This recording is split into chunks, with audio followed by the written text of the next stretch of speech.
Hi, my name is Hans Kruger. I teach at Davenport Central High School in Davenport, Iowa.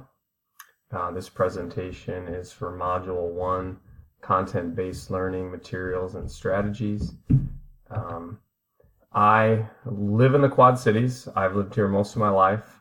I currently live in LeClaire, Iowa, which is just about 20 minutes away from where I teach. I've been married for 7 years now. I have a 6-year-old son named Landon. I have twins on the way. They are due 1/1 of 19 right around the corner, so a little anxious and nervous about all of that.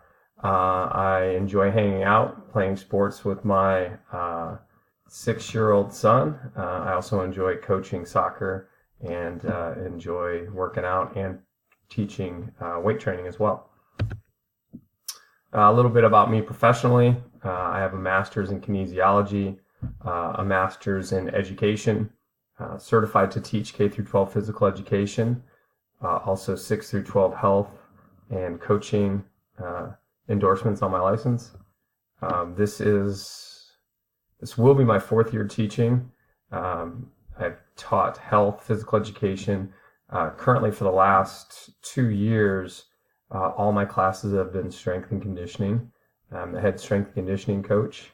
Also at our school, the co-founder of the Athlete Leadership Academy, which we started last year, and it's been pretty successful. We're pretty excited about it. It's created some good opportunities for some of our student athletes. I'm also an assistant men's soccer coach at Augustana College across the river in Rock Island, Illinois. The use of the content-based learning materials and strategy at Davenport Central, the implementation has been inconsistent. I'm talking to the head of our special education department. I have not worked a lot with the special education department, so I met with her to get some ideas on this project as well.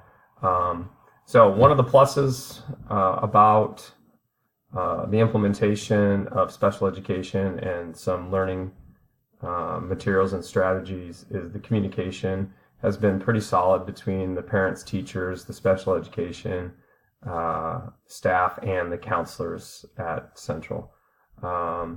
They have a very hardworking, invested special education staff, which makes the process a lot easier. On staff at Central, we have behavior specialists, and we have a pretty in-depth intervention program for our behavior disorder students as well. Also, with all of this, the challenges is getting the team on the same page. So getting the teachers on the same page as the special educators, getting the counselors on the same page as the teachers, etc. That has been a challenge, according to the head of the special education department. Implementation of the plan consistently by all general educators has been a challenge. Some are very involved, invested in the process, and some are not. My use of content-based learning materials and strategies, like I said, the last 2 years I've just taught strength and conditioning, so I've been limited for the need of content-based learning materials. But working with the IEP team, with the students that are in my class to create effective strategies, K to teach one of those students, has been pretty effective. It's mostly just the implementation of really simple classroom strategies.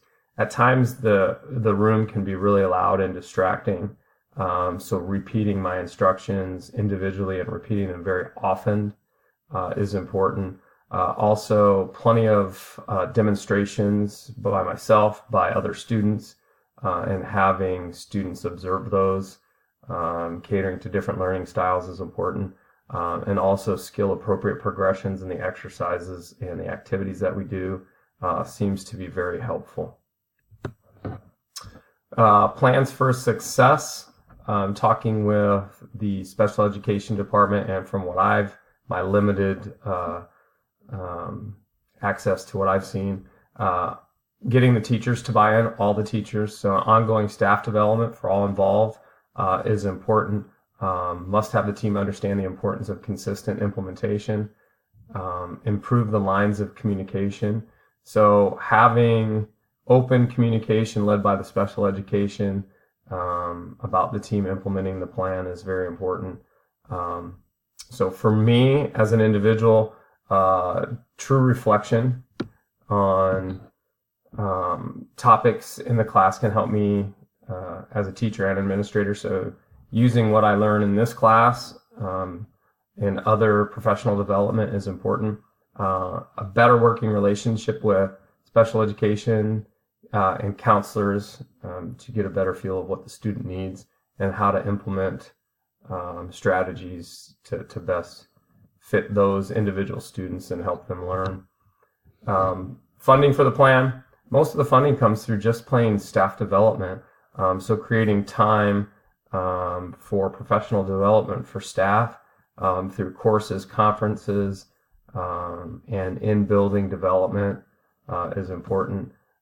Getting the district and the AEA involved in more professional development for our staff, and then creating funds for outside resources and outside professionals to come in. But we have a pretty big district, and so getting those individuals within the district involved more often for the teachers, I think, is important and will be less cost to the school and can provide the resources that we need to help better the staff and provide more for our students, I think, is important. So I think funding would be a challenge, but I think with keeping things in-house in district through our professional development will limit the cost and I think can be pretty effective. So thank you.